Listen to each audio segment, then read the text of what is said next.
Welcome to Digital Nation, your weekly tour through the best of local TV from across the UK. Whether it's hobnobbing with the High Sheriff of Lancashire or an uprising of teddy bears in Sheffield, we'll show you things you don't normally see anywhere else. This week, archaeologists reenact some old-fashioned building techniques. We get up close and personal with the Flying Scotsman and the genius that goes into making these novelty cakes. And don't forget to tell us what you think. Get in touch on Twitter using the hashtag #DigitalNation. Let's first journey to Cambridgeshire and into the tower of Ely Cathedral, where, up in the rafters, graffiti has come under the spotlight. But rather than being erased from the face of this medieval monument, staff are looking into the fascinating history behind the inscriptions. High in the rafters of Ely Cathedral stands watch a host of angels who have kept a secret from the visiting public below for over 100 years. The paintings adorning the famous octagon tower are on panelled doors. Behind each is a simple list of the names of men who fought in the wars. The panels themselves are Victorian, but as you can see on the inside here, we have an awful lot of graffiti. It dates back, the earliest I found is about 1851, which could well be one of the Victorian workmen who was up here. But they've been signed over time by a lot of local people and also visitors. We have a name here, Alfred Pope, and a William Clark, I believe it's William Clark, it's dated 1913. They're both local families to the town here. We know that a Pope was Alfred Pope. He actually went off to fight in 1916 in the First World War. He was injured, but he came home. His partner here, the Clark family and the Pope family were very well connected. They got on very well together, apparently. And if it's William Clark, as I believe it is, he actually died in France. He was killed in about 1915. So he didn't come home, and he's actually commemorated in one of the French war memorials. Some think soldiers placed their names here in the hope that angels might provide divine protection. The list of names down here are the Tunnell brothers. Len, Dennis, Philip and Tom were all choir boys here, and Len went off to fight in the army. He lied about his age so he could join up early, and he joined the army, and he was actually shot and injured in Germany, crossing over into Germany from France after the Normandy landings. As Mark and the team's research is becoming more widely known, residents are coming forward to contribute their family history, to uncover more of the fascinating history behind the grand structure.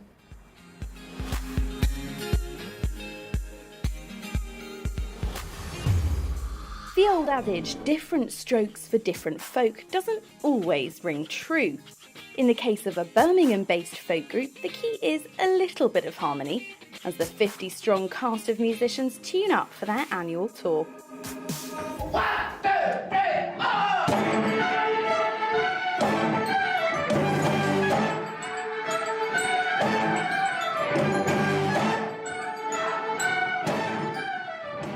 Cellos, flutes, saxophones, tambourines, and that's not even half. But looking at the number of members, it's not surprising how many instruments are needed. The Conservatoire Folk Band now has 50 members. Joe has been the band's director from the start, and he's developed an art of controlling so many members. The best thing is not to try to control them, really. We try to, or I try and make sure everybody throws in ideas. We tour about 49, because that's how many you can get on a coach. They're nice people and all want to make it work and want to throw ideas in and want to make some good music. So I think with that as the impetus of the whole thing, it's actually relatively easy. The band is made up of students and recent graduates of the Birmingham Conservatoire. It's such a release of energy and excitement, so it's just, yeah, it's wonderful. Without this band, I wouldn't have learned how to go out into the real world and, learn how to gig properly. With so many members, you would be mistaken if you thought this was simply going to be musical chaos. There is a method behind the madness. The way we approach it is to say, what's the right thing for us to do here, given that we are not a folk ensemble in a rural community and want to sing a song about a tractor. We're in the city and the masses of influences from different cultures, there's different languages, different kinds of music all around us. So what we try to do is to be honest to that. What is all the music we can hear around us? And we throw a little bit of everything in to make our own version of folk music. Next year is the anniversary, the 20th year. It'll be 20 years of the folk ensemble and me leading the folk ensemble. So I'm hoping that perhaps a full studio album, maybe. I've got this crazy idea for a reunion gig where we invite past lineups back. How many people would that be?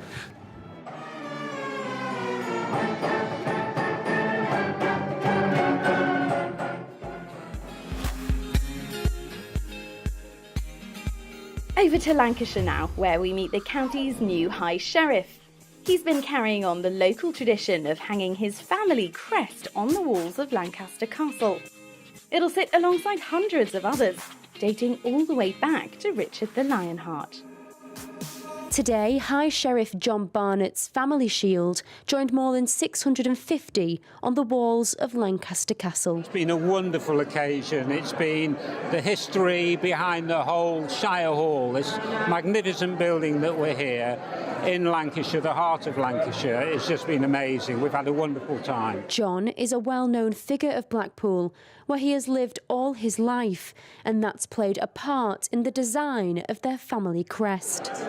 Family Shield was designed by the family, so its makeup, can I point at it here?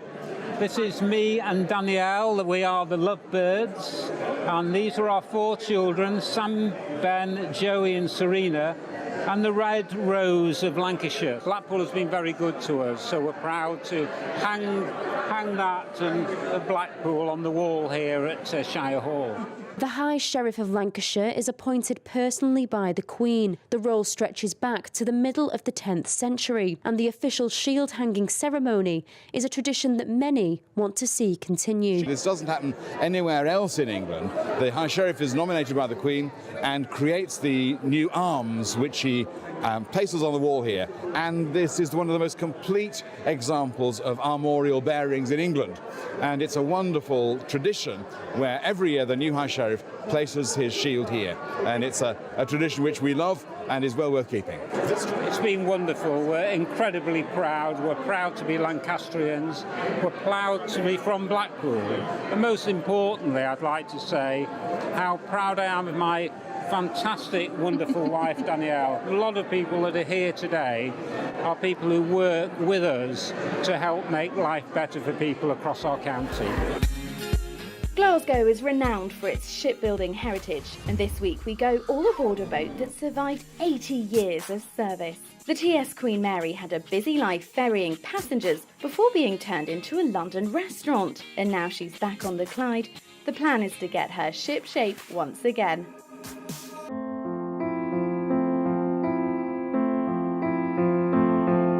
Mention the River Clyde anywhere around the world and you'll always come back with one word: shipbuilding. And quite right too, because at one time half of the world's ships were built right here on the Clyde. But if you're looking for any of those ships now, they are really hard to find. Except today, one has returned to the Clyde and I'm going to find out all about it.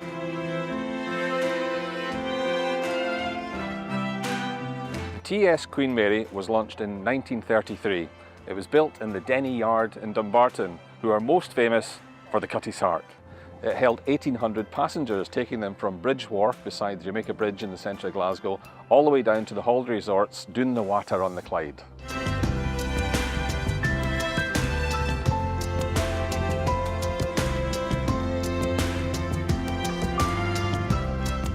Hello Callum, how are you doing, mate? Hello Fergus. That's lovely. Fine, thank you. Well, this is a very, very fine ship you've got here. What makes her so special? She is the original Queen Mary. She was built for the service from Glasgow to all the Clyde Coast resorts.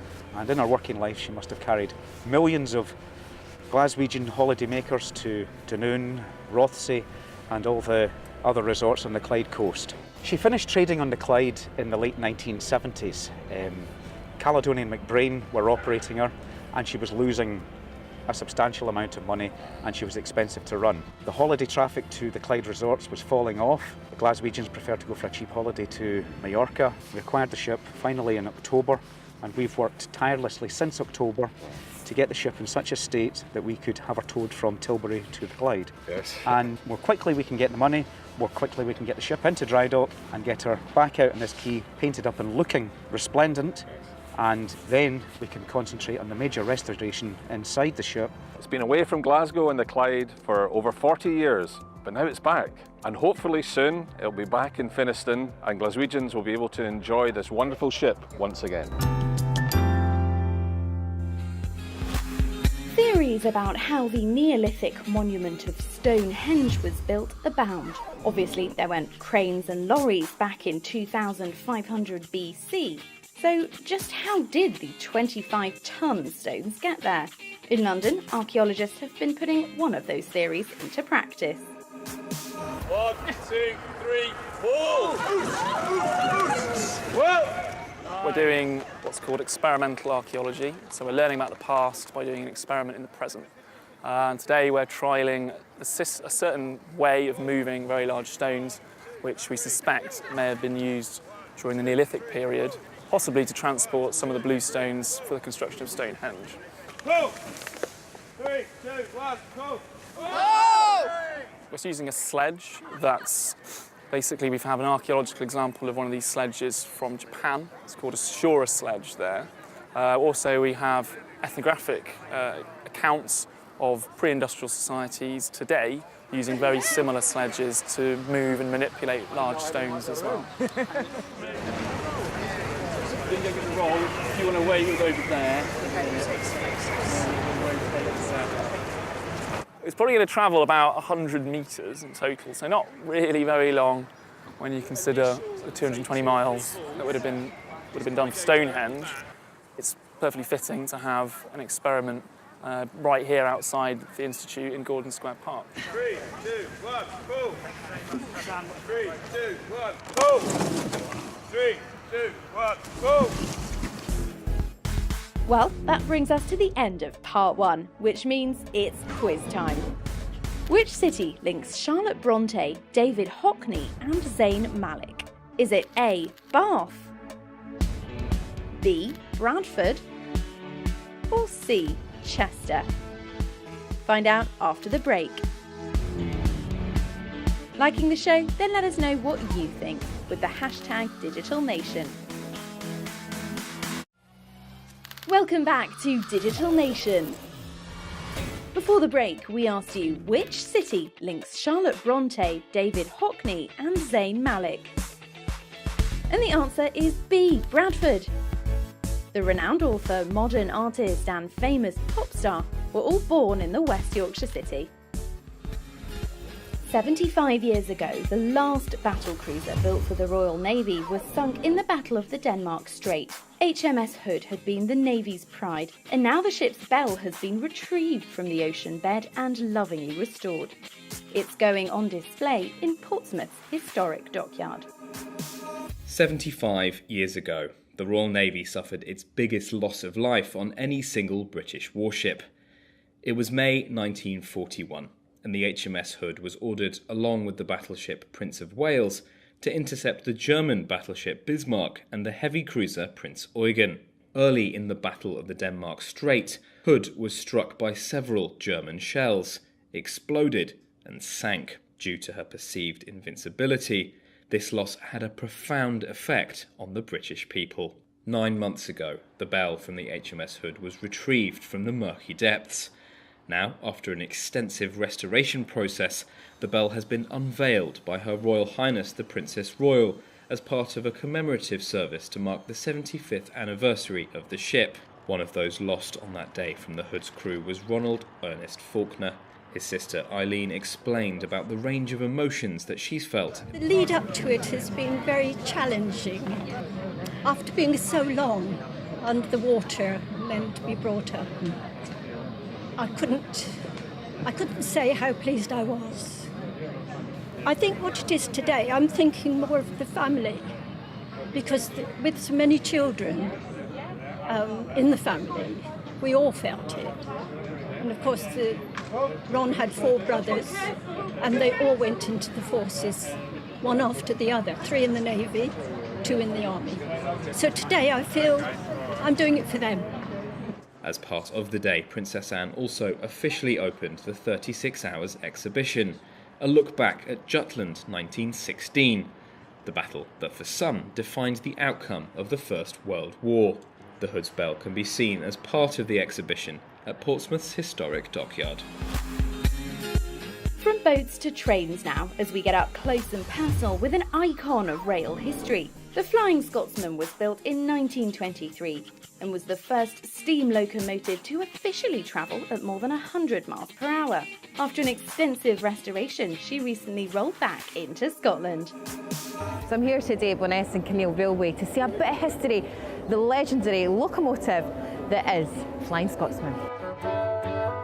Well, today is a very special day for us. Flying Scotsman, just here, is a famous icon which everyone seems to want to see. So it's staying with us today for minor servicing before it goes back out on the main line again tomorrow. Steam engines are alive.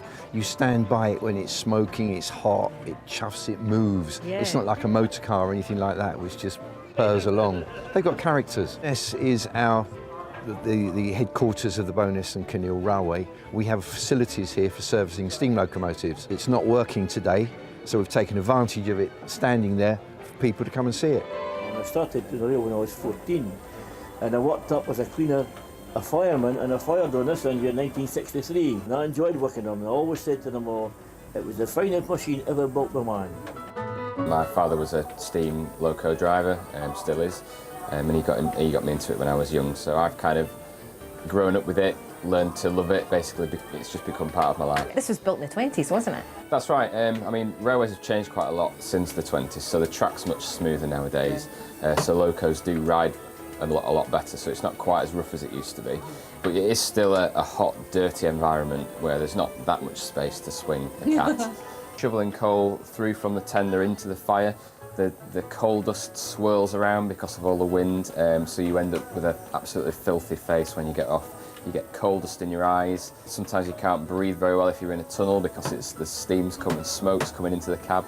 So it's quite a rough environment, really. I enjoyed working on these things, and I never ever said, oh, I'm going to eat my work. I used to love to come out, and there was nothing nicer to get your engine all ready, nice and clean, get it stocked up, sitting on that seat there. It was a pleasure. I loved them, I really loved them. They were great things.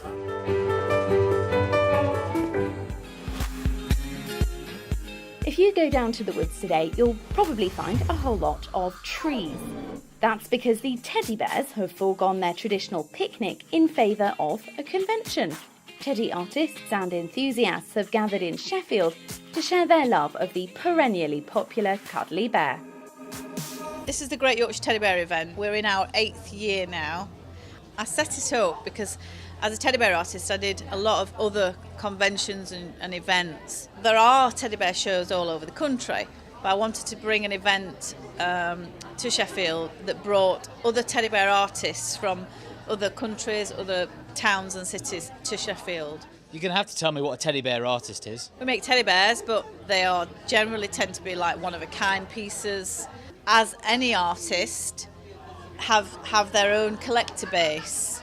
People were queuing up from 8 o'clock. We didn't open until 10:30 because they know that there's people here that they want to get to. So will a teddy bear artist design the teddy bear and physically make it out of everything as well? So, from design to finished piece. And you'll find that each artist will have its own look. Mine are very distinctive. You'll know, if you saw my bear, people know who they are. And how did you develop your own style as a teddy bear artist? How did you decide what your teddy bears were going to look like? When I started 22 years ago, they don't look anything like what my bears look like now. And they have evolved. And now it's time to uncover more amazing inventions and their inventors in our creative kingdom. Steel has been around for thousands of years and has been used in all manner of ways, but it had a habit of getting a bit rusty. So who do we have to thank for the creation of stainless steel? Who else but Sheffield, and a metallurgical mastermind called Harry Brearley. According to legend, Harry had been trying to discover a non-rusting gun barrel when he was out in the backyard of the factory, lobbing out his failed experiments, when he noticed a sample that had been left out in the rain that was still shiny and rust-free. Whether by accident or design, Harry's discovery meant that you didn't have to fork out for expensive silverware cutlery, your gun wouldn't jam, and Sheffield became responsible for some of the most well-known structures in the world. Proof once again that when it comes to creativity, innovation, and leaving the rust in the dust, in Sheffield Mint. Young people in Salford will be swapping their smartphones for screwdrivers as they take on a project to build a traditional Irish traveller's wagon from scratch. The idea is that this hands-on approach to history and heritage will help nurture stronger relations with the travelling community.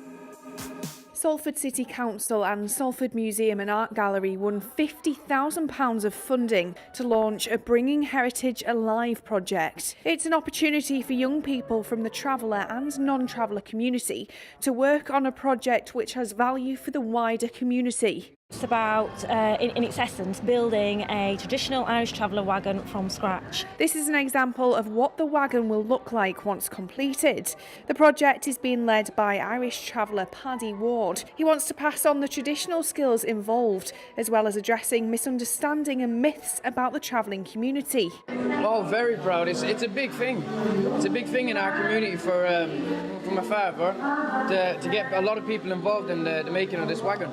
Like for non-travellers, they have a certain point of view on us. Sometimes it's bad and some it's good. Pupils from Albion High School and Salford City Council's Ethnic Minority and Travellers Group are getting involved, learning new skills all about the history and customs of the travelling community. They value the project. I think that's what's quite good about it. It's not a project that's been done to them. It's not a suggestion that's come from the council. It's actually come from the Irish travel community themselves. The skills that the children, young people are going to get by doing the project are completely valuable. Travelling communities are quite close-knit communities. It takes a long time to build up trust and to have conversations to find out about the community, and I think it's just a shame really that we have quite a lot of negative representation, and like I said, this is a great opportunity to put another side of the community. Now we've just time for a quick trip to Nottinghamshire, where we meet a former police officer who swapped pounding the beet for beating eggs. Notts TV revealed the inspired icing atop these novelty cakes. And as you'll see, some of these delicacies are truly genius. 8 years ago, Dawn Butler was a Bobby on the beat. Today, she's beating off competition around the world as an elite cake maker. She made this lifelike edible version of the man who developed the general theory of relativity. It won the top award at the International Cake Show this year, and there's no denying his lifelike features. If anything, he looks like he's about to eat you.